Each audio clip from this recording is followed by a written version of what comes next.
Hello, hello.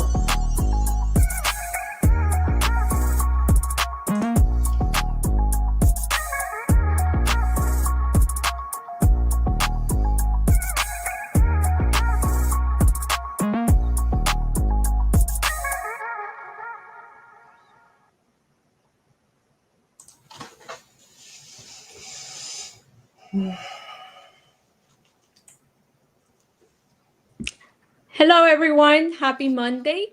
Welcome to AWS Tech Tales. My name is Amara Reaño. I am your host. We do not have Matt today. He is away for the day, but we do have two amazing guests that have a really cool session prepared for us. So without further ado, as you all know, AWS Tech Tales is a show that discusses customer stories, troubleshoots common issues, and we also deep dive into different use cases and in ways to pretty much accelerate your knowledge of AWS services, and then also kind of get your feedback on what you have done and built with them so far. Hello, Victor. Thank you for joining again today.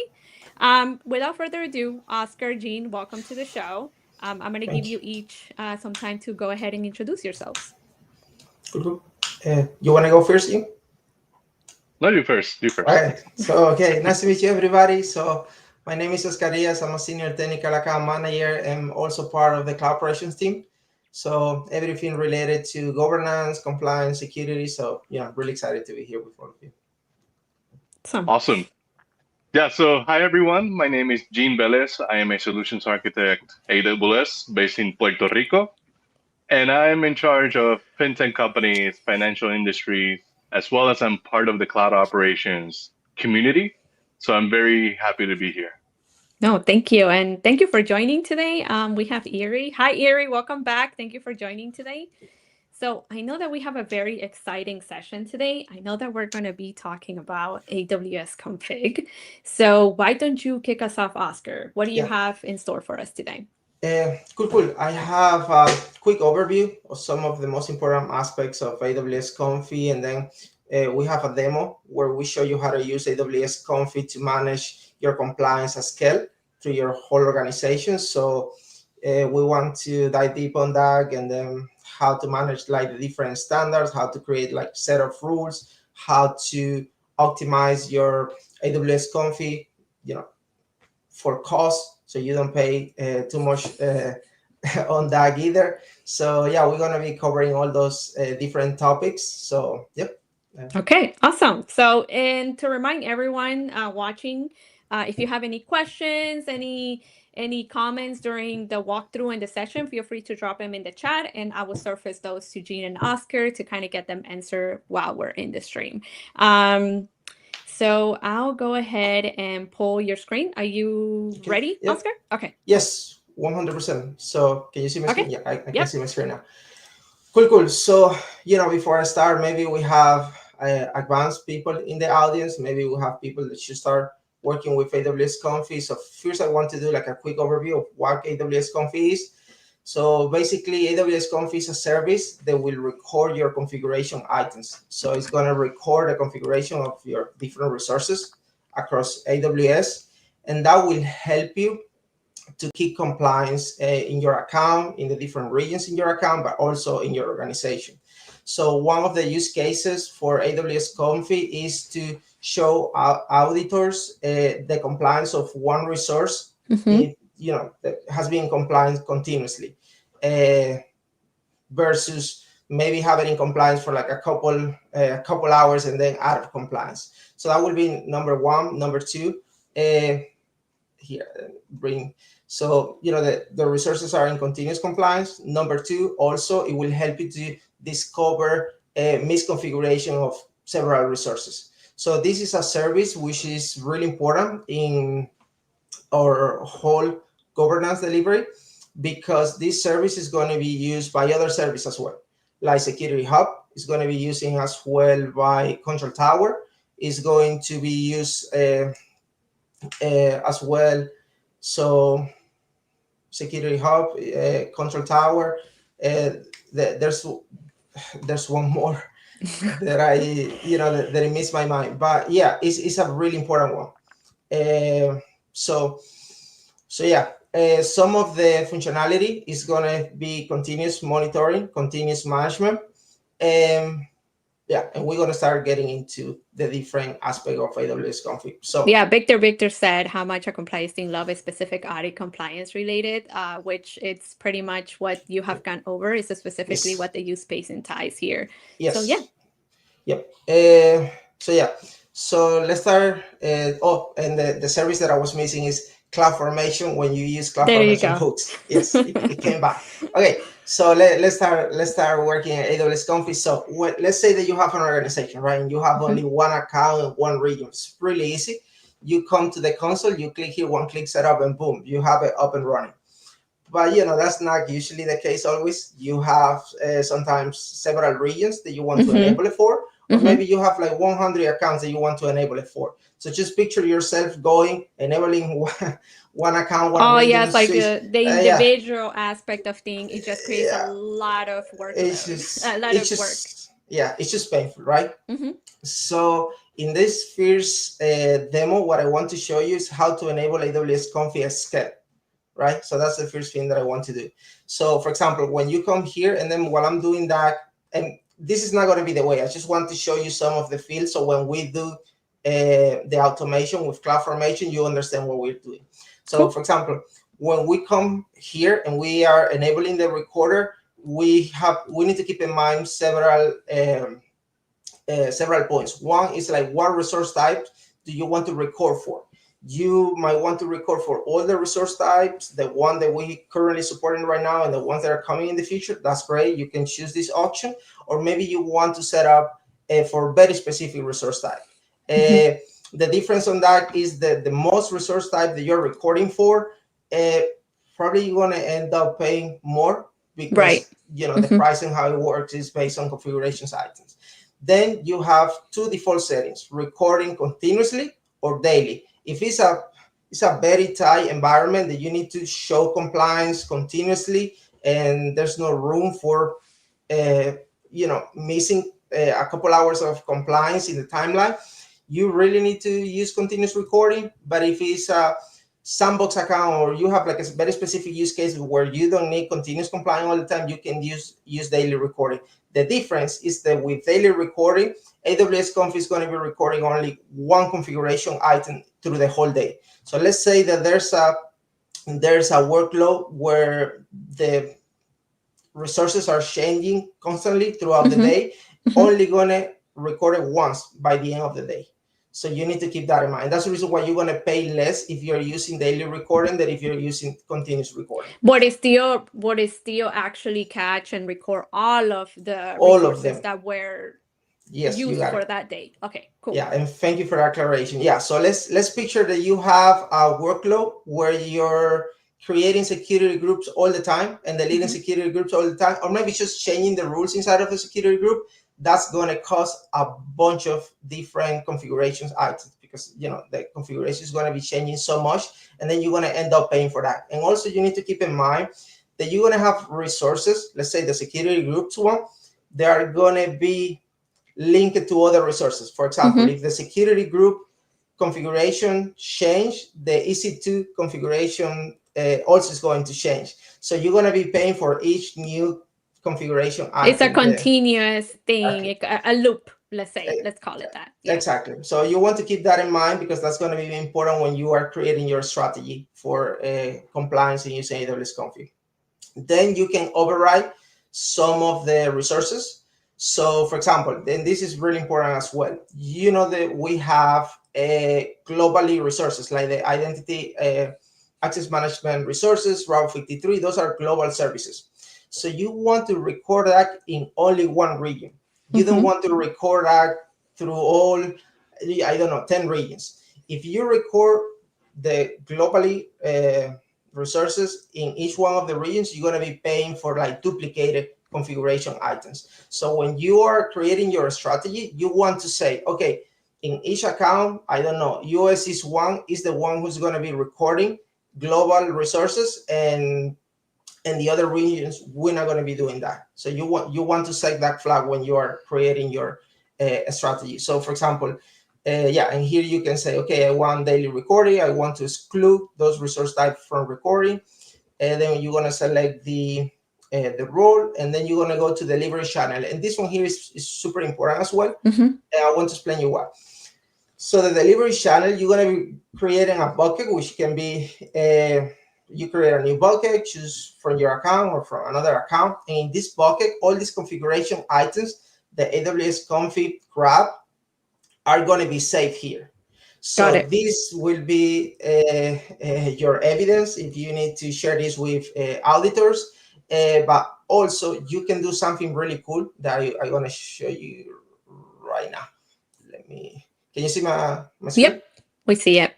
So yeah, so sending all your configurations items to the delivery bucket, you can then leverage some of the Cloud Intelligent dashboards that we have, where you are pulling from the bucket and then creating like the really nice dashboard to so you have a better visual of everything that you have stored within there. 100% for your whole organization. So okay, so give you quite a rundown. So this is just the setting for doing this from just the one manual account, way. Yeah. The manual way. So okay, so now let me show you how to do it as scale. So you have two options, right? One option is going to be using System Manager. And then with System Manager, you're gonna come here to Quick Setup. And then let's wait for it. Get started. So then here you can use the runbook that we have in Quick Setup for System Manager, and then deploy all the different settings that we show on the other screen are going to be here. It's going to look different because this is System Manager, but you're going to select which support resources you want to include on the recording. If you want to include global resources, what is going to be the main region? So what I was saying before, that you want to choose for global resources, have one region, not all of them. So you're going to set that up here, the delivery channel, the schedules, everything. So you can do it here, and then you can say, okay, which regions do I want to enable for? And then you can choose the different regions that you want to enable for. What else? Yeah, so that's going to be the main setup. So I want to let you know that you can do this as well with System Manager, but the one that we're going to try, I'm showing you this one because you're going to have a lot more control over the configuration, is the one for CloudFormation StackSec. So CloudFormation StackSec is the service that we have to deploy services to different accounts. So that is what we're going to use to deploy the config recorder to different accounts and different regions, because you're going to have a lot of control over that. So, okay, I'm going to stop you right there really quick, Oscar. We have a question. It says, hi, I'm just getting here. In what context are you doing this setup? Or rather, what are you setting up? So just to give you a quick recap for all of you that are just joining the stream, we are talking about AWS Config, whether this is for compliance purpose, whether you're in an organization that have to carry out a tight compliance, make sure that you have all of that information for auditors and such. So we're walking through the concept on how to activate it, let's say by one account in the manual way. But what Oscar is doing right now is showing us how you could do this at the org level in a more scalable way, where you're not actually manually going to each account to do those, but create a way to actually deploy it across the organization. You are the best. Thank you so much. That sounds great. Go ahead. Better than what the whole explanation that I gave before. Okay, great. So yeah, so we're gonna use the StackSec for that, to deploy the config recorder through all the accounts, and have a lot of control on what we're going to deploy. So we're gonna create a StackSec. So as you know, we need to have an admin role in the account that we are deploying from, and then you need to have a role in the account that CloudFormation StackSec is going to be deploying to. So I have those two roles created already. Then I'm going to use a template. So I put the whole configuration in a template. So that template is here. Let me show you. I'm not going to get in too deep into this because, it's a lot of infrastructure as code. So I'm not going to get into each line. But basically, you define exactly, different holders, and you're gonna see how that play out when we are deploying the template. So yeah, holders now like variables. So yeah, so okay, so we're going to call this config stack say. We're gonna put that, and then here it's asking us the same information that I was showing you before. So it's always gonna ask you that same information. So that's the reason why I was showing you in the other screen the manual way. So when we're going through this, it's get easy. So you can say, okay, I want to support all the resource type. I want to record all this resource type, include global resources. So here I'm excluding all the global resources, but you can enable that. You just need to know what you're doing. Then we're gonna generate this automatically, create a new bucket, SNX, everything remains the same, defaults. And then here, this is the cool part, at least for me, in accounts. Here's where you define in which accounts you want to deploy these to. So we're gonna deploy this CloudFormation in this account. And again, as you see here, we don't have AWS Config deploy or anything. So we're gonna deploy not only in this account, but we're gonna deploy it in US East 1. And we're gonna deploy it as well in West Oregon. So we're gonna deploy in these two regions. So one question here for the account numbers, this is where you will put all of the accounts on where you want config to be enabled itself. You got it. Yes. Okay, perfect. So you're gonna select the regions and the accounts. So let me give you an idea. So right now we are doing just the AWS Config Recorder, but let's say that you want to deploy, which Jing is gonna do a demo of that in like 10 minutes or so. So you want to deploy the conformance pack, which are groups of rules. You will do it the same way. So let's say that you have some workloads that are like PCI compliant. So you want to deploy a very specific set of conformance pack just to like 2-3 accounts. Then you will select here exactly which account and which region. So like that, you are not like creating duplicated rules or rules that you are not using, or you end up paying for evaluations that you don't need. So that's how you keep control of your deployment and your strategy. So yeah, that's it. And then we come here, we submit. Again, this is just one account into region, so it's going to go pretty quick. But if you have an organization with like 100 accounts and 5 regions, you're going to be very happy doing it this way.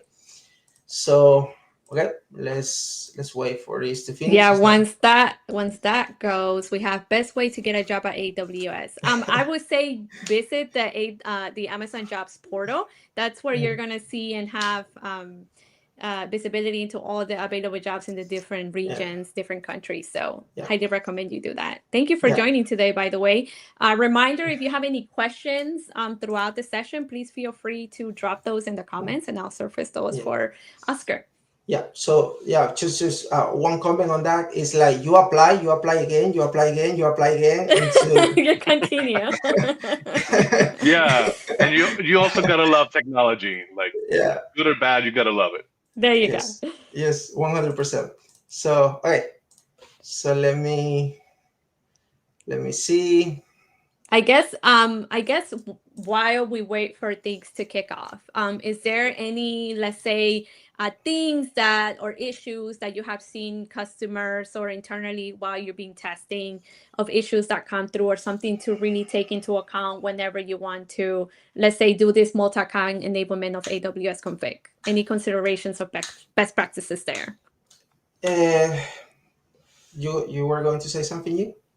Yeah, so usually you have to take into consideration that config is just really observability. So we really got to take into consideration that it's telling you if you're compliant or not. Now, if you're thinking about creating your own dashboard, you're going through a different, more custom-made observability trend. Config has those kinds of mechanisms to feed data into other sources. So I always tell customers, this is a very common issue, is how can I take that log data and I can search it for any trends, do any kind of anomaly detection or so forth? You can just simply go to config and just send it to CloudWatch. And then from then on, CloudWatch, you have a lot of other tools. You can export it, you can do many things. So that is a very common requests I've seen from customers. They don't just want the compliant, non-compliant status message. They want to do more with data. So basically, you have the ability to export it to other services. Yeah, and I think that with everything, right, everything kind of becomes just kind of one piece of the bigger puzzle. So you kind of join things together to actually get it to meet the requirements that you may have at your organization of how you want to kind of go through with the data. Yes. And just real quickly, adding on what Jim was saying, is also in EventBridge.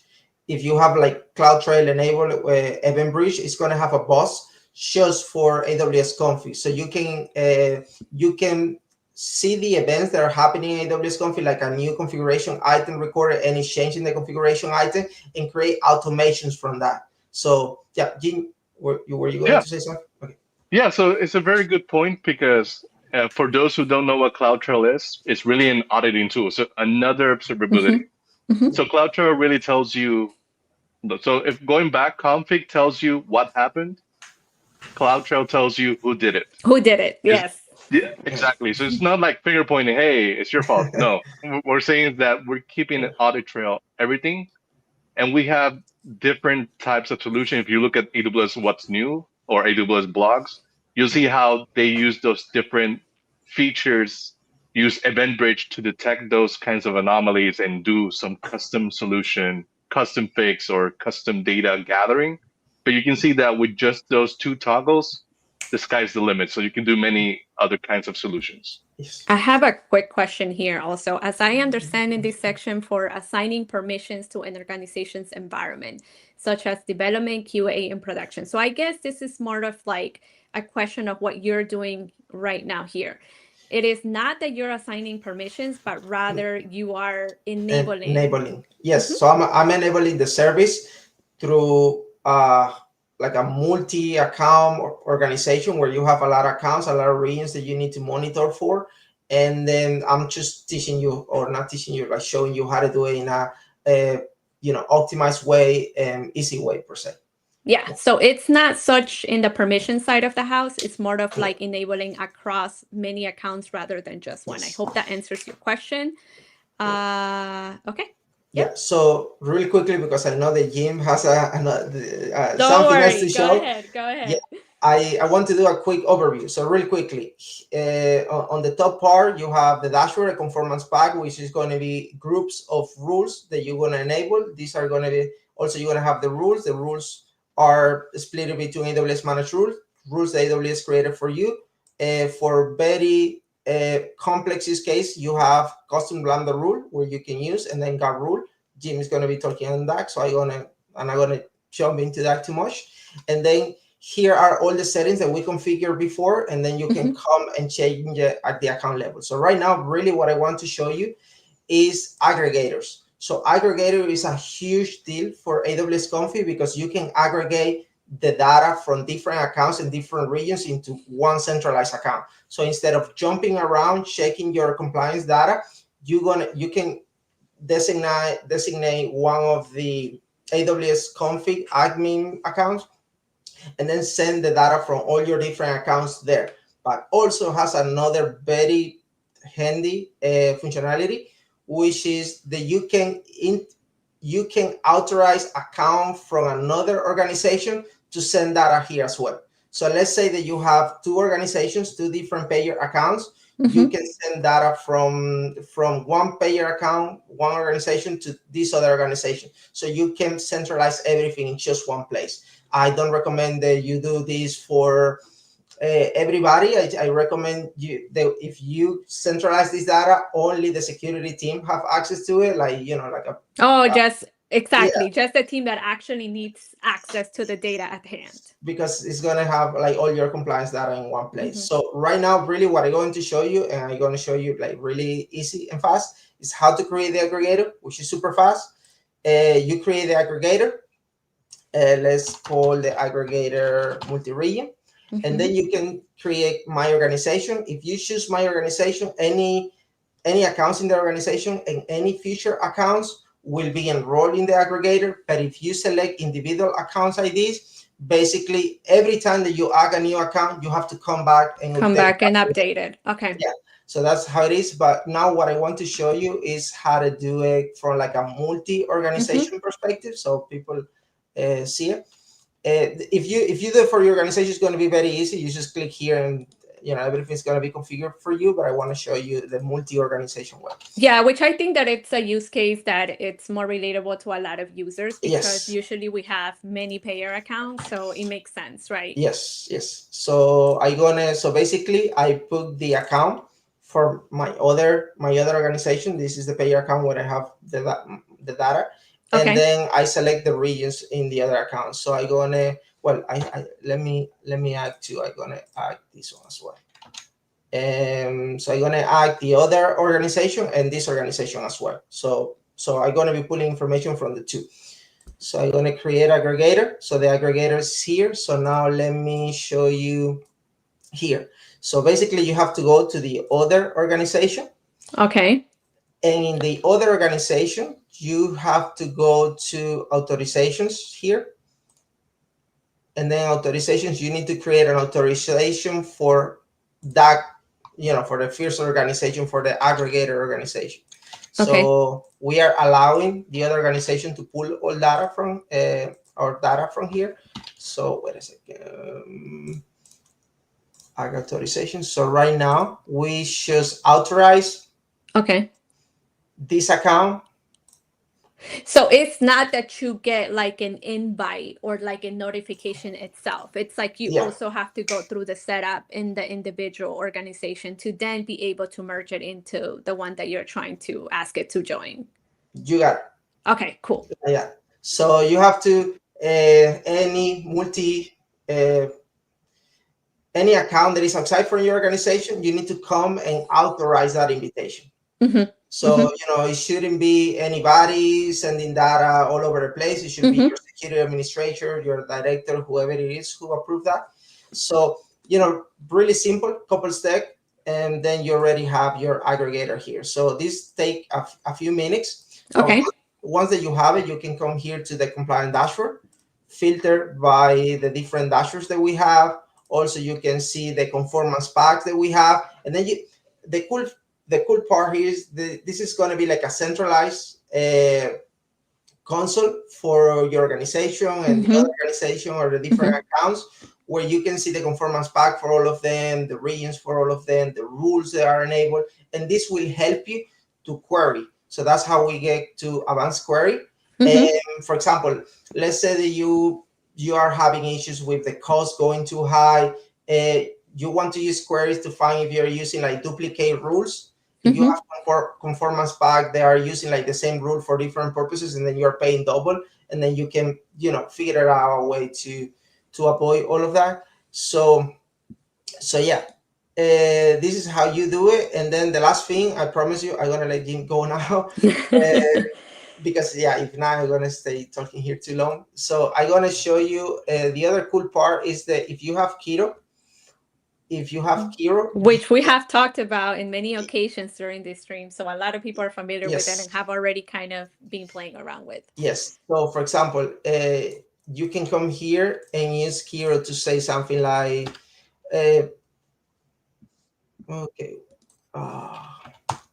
these are the things about doing a live demo. The live, don't worry, it's okay.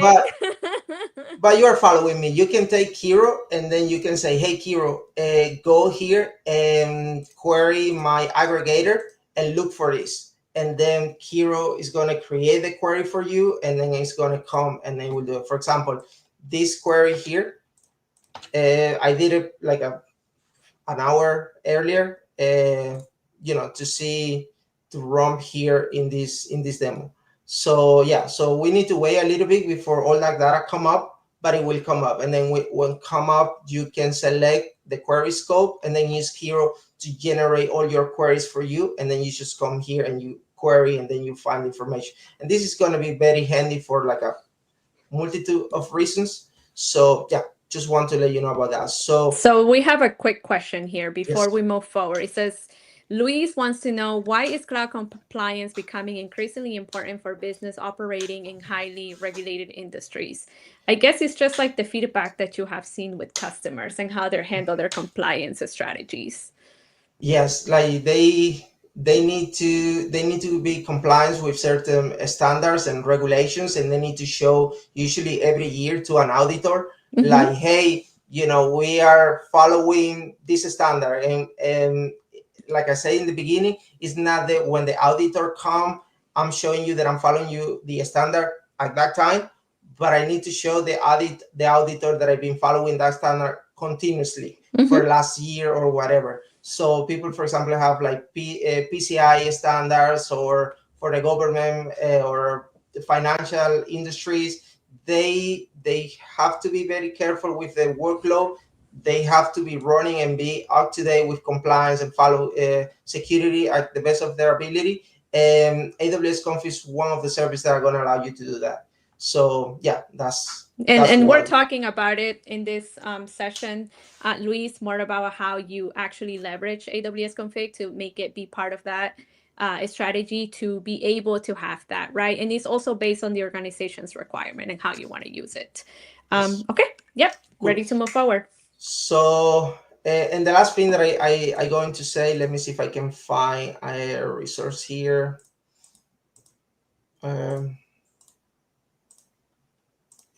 Resources. Yeah, so while you look for that, mostly on the previous question that was asked, that we create new products, we create new technologies, but also we have to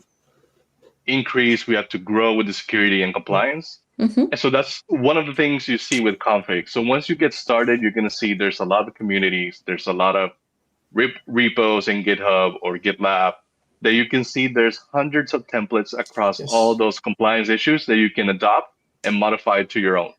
Yes, 100%.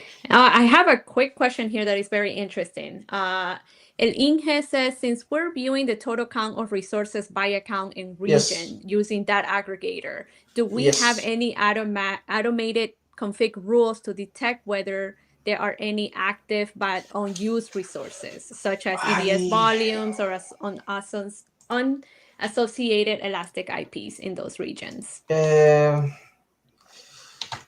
Not that we can think of based on the templates. Yes. But so with Config, you have the ability of creating your own rules. So you can create one with Lambda functions or create one with what I'm going to show you soon with RDK or the custom rules. They can help you go into that boundary of if it's unused or not. So you can do it at your own pace. Oh, perfect. So then we'll touch more upon it once we're going through Gene's. Yeah. Let's do something. Let's move forward with Jim's demo, because all those questions are going to be related to his demo, so it's better. Yeah. Awesome. Okay. So you're ready for me to pull out your screen, and then Gene, you're ready to go? Yes, of course. Okay, cool. Let me take out Oscar, and Gene, we're ready for you. Awesome. So thank you, Oscar. So at this point, we now see what Config can do, what else you can think of, how you can expand it. So we have a really solid foundation.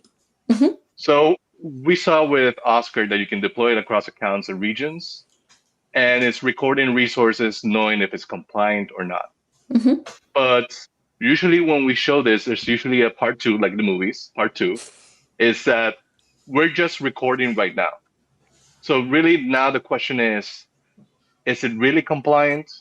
And more importantly, is there a way to fix it automatically? So we all love automation, not just getting a status saying, hey, it's not compliant. Okay, let me open a ticket and wait 3 days. No, that's not what we want. We want something easier, automatic.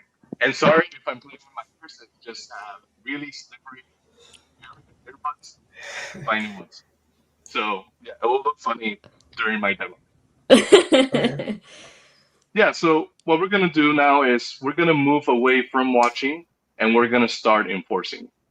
So what I'm going to show you right now is really 3 things. So we've seen how Oscar created the one or two rules. But once we go into our production environment, we go to our organizations, doing that one by one is really going to be just manual work, and we just want to bundle it all together. So we're going to do something along the pack of performance packs together with CloudFormation stack sets. So really just bundle it up and just launch it across different accounts and regions, which we saw Oscar do, but we're going to do it at a bigger scale. Okay, perfect. Yeah. So we're going to see that now. So you can see that we're here in my CloudFormation stack. So what we're going to do is going to scroll up, and we're going to go into stack sets. So this is something that Oscar already did, but let's see a little bit of the schema part. What we're really launching, how we're going to bundle it up. So we're going to go with our friendly ghost, Keto. And you can see that it's a simple CloudFormation template. We have resources, and we just simply create a conformance pack. So you can see that it's pretty simple. And we can see all the rules that's going to be placed here. So this is what we're using is mostly templates that AWS offers. So as we saw with Oscar, you have three different ways of creating rules. So right now we're just going to use the native ones. Okay. So you can see we're just creating one, but if we go to a bigger scope one, you can see that we're creating one for, let's say, for example, like we mentioned before, we want to get that data into CloudWatch. We can create a rule for that. We also can check if CloudTrail is enabled. Very important. That's one of the top rules we always recommend. Always have auditing in place and so forth. So you can see that it's simply working with it. You can work with Keto, so you can talk with Keto and say, hey, what other rules do you recommend adding to my, let's see, what's the name? Custom conformance pack YAML. So we wait a few seconds and you can get mostly recommendations we've seen from different interactions, different past experiences, use cases, because remember AWS I think it's already turned 20, so it's a grown adult. So you can see all the experience in just a simple interface that you can apply to your compliance. So if we scroll it up, you can see there's quite a few. And you can just simply tell it, hey, add it to my template and let's launch it from there. But you can see how easy it was just getting all of these things in just a few in just a few types. So right now, what we're going to do is just launch that conformance pack. So we go back to stack sets. We're going to create a simple one. So basically, we're just going to pick the role. So in this case, I have to admit I was lazy, so I just used an administrative role, but always take into consideration best practices. Don't go over the scope. Don't just hashtag, or I always forget the icon name, but don't always use that icon for everything. Always be just directly on what you want to do. So we just add that. Let's look for the template. So let me upload it from my machine. So let's go. Let me see if I can find it real quick here. And we're going to use this one. Okay. So that's simply, so just click next. We're just going to create a simple name. Always have a standard name set for your company, because what I'm doing now is not a good practice, because anyone can just write conformance packs, but as you start growing along, many teams will create their own custom conformance packs, and you're not going to know who's going to belong to. So always good practice to have that there. And we're going to add a parameter real quick, just mostly send all that auditing, all that action that's going with the rules into an S3 bucket, so I can later use it for any other use cases like auditing with extra backups or creating my own data lake. So just giving out ideas. So what I'm going to do is just pick the bucket. So I'm just going to copy the name just real quick and click next. We're just going to click next, like always. And now, like Oscar has shown you before, we're going to select the account. So in this case, I'm just going to pick the current one. Can I say something? And we're going to, yes, of course. Yeah, go ahead. Something really quickly for Luis. Luis, so AWS Config don't let you to block resources for being deployed. It will tell you. You might want to include it in your CI/CD pipeline or put it in a CloudFormation hook, but it won't stop the pipeline from deploying. But it will tell you, if you found any issues. I just want to say that. And the frameworks, Jing is going to touch on that. So really sorry for the interruption. Oh, it says we had No, a no comment worries. about frameworks and regulatory standards. So it's just linked back to that. Awesome. So we have their account. We're going to just choose the same regions Oscar chose. So US East 1, US West 2.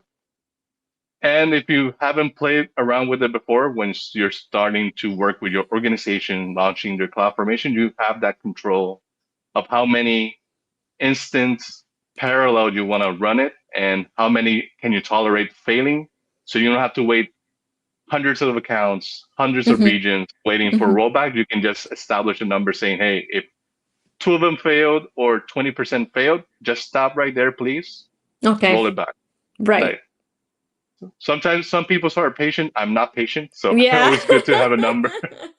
I think the majority of us are not. Yeah, so it's always good practice to have that with CloudFormation. So we have everything set. So we just submit. I guess along the lines of what you cover right now, we do have another question from Luis. He says, how does AWS Config integrate with other AWS services to automate compliance checks and remediation, as you're talking about, this? Yeah.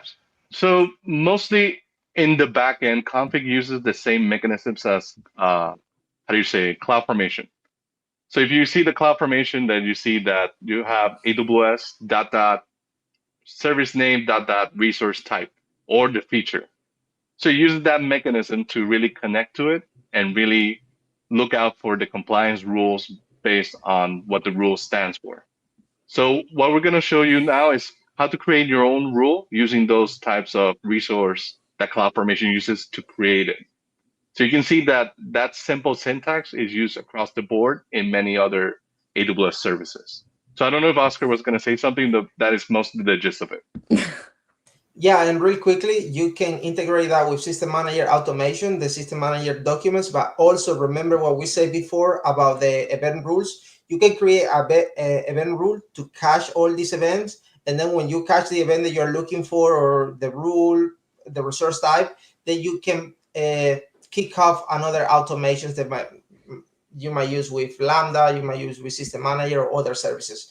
So yeah, that's how you automate the compliance check. And really quickly, there was another questions there on how AWS Config help you with the compliance. You create the rules, which is what Jim is going to do. So you have the managed rules, then you have the Lambda ones that are for very complex cases, and they got rules, which are going to be the easy ones. So yeah, go Jim. Thank you. Yeah. So we saw that it's already succeeded. So very simple and quick. So to really confirm, what we're going to do is go to AWS Config, just go to the left-hand side and really check if the conformance pack is ready. So you can see that same name, we created a conformance pack. So once you launch it, if you see that there's no score, no worries. It usually takes around a few minutes in that first setup. But here you can see the full scope, you can see the timeline, and just really understand what you actually enabled. So you can see that I just enabled one, because if I create a lot, you're going to see a whole mess. Right. But if you see this, you can see that it's non-compliant. So if we take a look at the rule, basically what we're looking for is if that CloudTrail is using server-side encryption, basically what AWS KMS provides. So you can see that it's very sensitive data. That's another recommendation. So we're looking out for that. So you can see that I have 2 CloudTrail instances with different configurations, and none of them is using KMS. So you can see that it's mostly just telling you that it's non-compliant. So you can see that it's pretty easy. Really just launch it across the board, and you can do it for one or more rules. Just pack it up in one file and just launch it in CloudFormation stack sets. So mostly what we've shown you here is really easy, how simple it is to really launch your rules across the board at scale. Now, Now I want to show you real quick how to create your own rules. Because a challenge we've seen with many customers is that, yes, we do have a lot of rules. We have a lot of templates. We also have something we can show you right here. You can see there's a lot of templates. You can use open source and package it to your liking. So that's something we're sharing in the chat. So you can see there's a lot of resources, something that the community as well as AWS employees have provided for you. But that sometimes isn't enough. Sometimes you need something more customized. Sometimes you need something more directly to a really small subset, but you need it because it's really important for your project. Mm-hmm. And those templates sometimes are too broad. So you can create your rule to really improve that granularity. So what we're going to do here is simply create a rule with a different kind of syntax. So that's what I'm going to show you right now. Before you move forward, Jean, we have an interesting question here from Kid Zen. It says, are all of those rules monitored by like CSPM solutions like Wiz? So there are different third-party solutions that can get this kind of data, but that is something that will be mostly, I've seen others, I don't remember the product names, but usually they provide some kind of connector to either Config, CloudTrail, sometimes Systems Manager, to gather those data points and really take action from that third party. So I wouldn't know if Wiz is one of them, but there are different tools like it that can really get this integration, create rules, and really monitor from outside AWS. Yeah, you just explore what the connectors would be. Exactly. But from there, if we create the add rule, like Oscar showed you, you have the managed ones. You can see that we have over 700. This is going to keep increasing. As more services come by, there's going to be more rules. But you also have the ability to create either a custom one with Lambda, really have object-oriented programming on your side, or use something more, let's say, JSON adjacent kind of rules. So really a top question I've seen with customers here is, when do I choose any of these? So really lazy approach, if the rule exists, you don't have to create it. The template is right there. Just enable it. You're all good. Now, in the case where you have to create a custom one, the template is not there. I don't see it in my open source Git repo. You have these two. So really the choice here is, how expansive is the rule? Is it really something that you just need to look at a certain point, just a certain item? Or do you need to integrate it with third parties like Wiz? Do you need to use object-oriented programming, like doing loops, doing different kinds of classes, more conditions, more than one? Then that will be the Lambda function. So it depends really on the complexity of the rule when you're creating it. So if it's something simple that's not yet created, we recommend guard. If it's highly adjacent, if it's something really complicated that you need more power or external connections, that will be that custom Lambda rule. So right now what we're going to be creating is a custom guard one. And I'm going to create one that there is a rule for it, but I'm just going to make it a little different so you can see the syntax. So what I'm going to do is create a rule to really check if my S3 buckets have versioning. Basically saying that if a new update or someone uploaded the file again, I have different versions of it just in case I need to roll back. You definitely have to make sure your S3 buckets have versioning enabled, please. Yes, very important, but once it's gone, it's gone. Yes. There's no way to come back from that. So always good to have this in scope. So basically, we just add the name. We can add the description. And in this case, there's going to be a few changes, but right now we have Guard version 2. If you look at the documentation, you see different versions, but right now we have 2. And as always good to have debug logs, especially when you're starting out. Maybe there's a syntax error or something you missed out. Always good to have those in CloudWatch. So now what I'm going to do is give you idea of how the rule looks like. So basically, you start out with writing rule, the rule name, and then what you're gonna be looking out for. So basically, we're just gonna give you that copy paste. But here you can see simply the syntax. It's really just punctual, one-sided condition, just really go directly to the point. So you can see that we have the rule. We're just gonna give it this name. You can have more than one rule in this template, but we're just gonna show you one. Okay. And Is there basically, a like a max amount of rules that like of things that you can put into this specific content in this rule? that is a good question. That is something we can check, but Yeah. Okay, sounds good. at least the max I've done in my experience has been 10. I know it can go a bit further, but I really wouldn't know the exact number. But see here, basically you go through the syntax. So if you, and many of you have worked with CloudFormation or frameworks like CDK or Terraform, you're going to see many of these items very similar, very familiar. Yeah. So you can see the API calls. So here, what I'm checking is going through the API outputs when you go to S3 APIs. I'm just going to go to this item. This brings a class, checking out if I have bucket versioning, going to check the status, and basically say if it's enabled, it's good. If not, you can see that it's non-compliant. And Got just it. give out the message. You can also make it customized. This is optional. But it's always good to have that message, especially for those newcomers that's getting integrated into the system. So basically, you just create that content. So you can really create different rules into one template, but it's always good to be punctual of what you're observing. Only rules related to that specific item you're looking out for. So if you need something else for versioning, it will be great here. Just let me say something real quickly because Kik is bringing up a great point in the chat. Man, use Kiro. Kiro will help you to do that.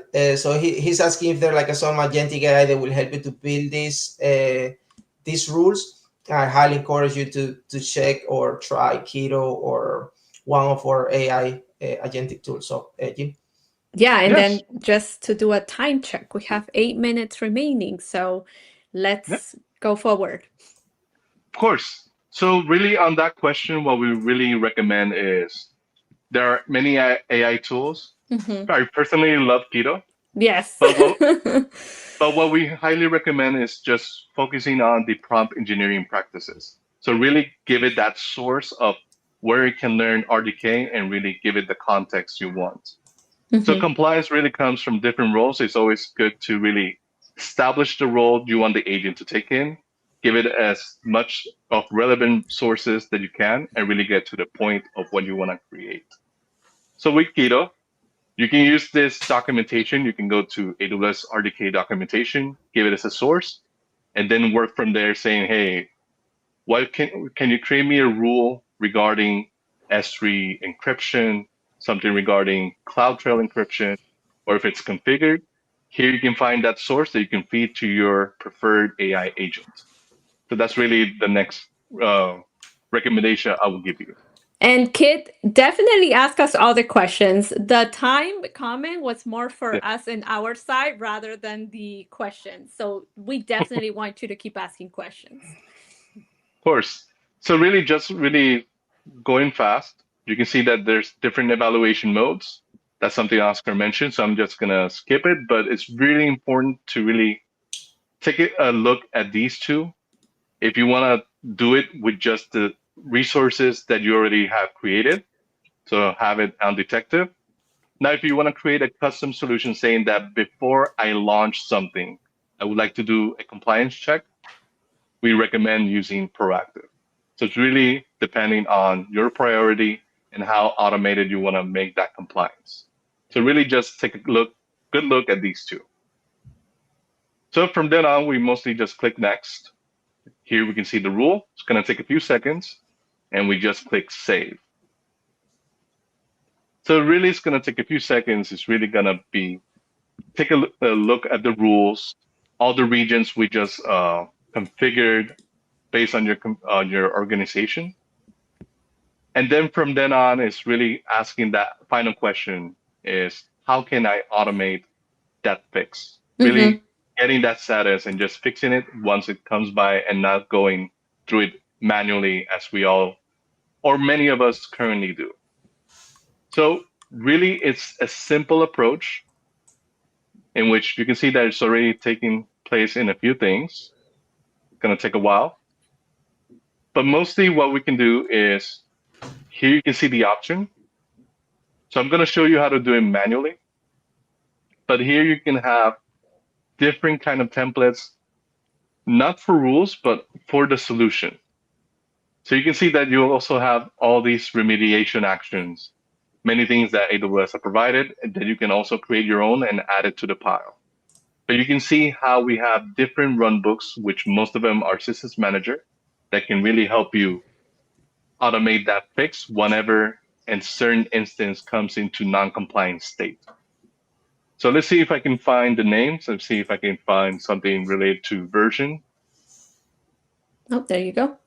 There you go. Real easy. So basically, we just click here. Here you can see the documents. Here you can see the parameters and so forth. So manually, I had to input those kinds of parameters, but automatically, the system will take care of it. Mm-hmm. So in this case, I'm going to add bucket name. Just want to say something really quickly there is you are using their system manager documents in the backend. So those parameters that you're putting in, you already set it up in the system manager document. So, if you don't see a document that will do the automation that you want, you can create one, set up the variables, and then connect it to your rule. So that's it. And then, Jean, also we have another question from Kit. It says, I assume I can create my own actions, which I think you said that it could definitely be done as well. Yes. Yeah, so you can do it quite easily. Basically, you can just go to Systems Manager and create your own automation or run document and really take it from there. And mostly Config does it automatically to really detect those notebooks or runbooks, which there's a lot of terms that sometimes I get quite confused. So here, basically, you can see that it's pretty automated. Basically, I just take care of the other parameters. So it's going to detect all the buckets that are in non-compliant state, so that does it automatically. And basically the other optional, if you want to fill it out or not, that's no problem. But I'm just going to say that I want it enabled. Okay. So I'm going to save it. It's going to take a few minutes, but basically it's going to go through every resource, every bucket name, and it's going to take the action into fixing it and really giving you that compliant state. Which is great, especially because we're talking about automation and not having to do this process, going to each bucket that is non-compliant to actually turn on versioning. So exactly. So we just created a custom rule. We always recommend debug log because you can see that it's your first time. It's always good to understand if something's wrong with the rule. And it's really great to really help you get that automation in place, in which we highly recommend with customers is once you get to know this tool, it's really how to apply it to your current organization, your landing zone, your proper rules, really bring this easiness of automation into your compliance as well. That's correct. Well, we have 2 minutes remaining. If there is other things that we did not get into today, maybe there is an opportunity for Jean and Oscar to come back and show more content of the things that you can do with Config. Definitely enjoy so much the time that you dedicated to our session today. And we had a lot of great interaction with the audience. Any parting words, any last words of, let's say, best practices that you want to share prior to us saying goodbye to our audience for today? We only have 1 minute. I just want to say that Luis Lopez is a champion, so we have to give him like a award or something because he's throwing the questions there. But there's not enough time. I just want to say thank you for bringing us to the podcast and hosting us and let us talk about all of these. So we'll be more than happy to come back. So Jim. Awesome. Yeah. So really thank you for the opportunity to be here. Really had fun showing you this. One quick note I always recommend is really take a look back. Take that looking backwards into your organization and really see how to input this. So there's different mechanisms, the different landing zones, terminology you may have heard of. Really take those into consideration. no matter if it's a new account or your experience, always take governance and compliance into mind in every step of the way. Sounds good. Thank you, Oscar. Thank you, Jean. And thank you, everyone, for joining us today. Goodbye. See you next week.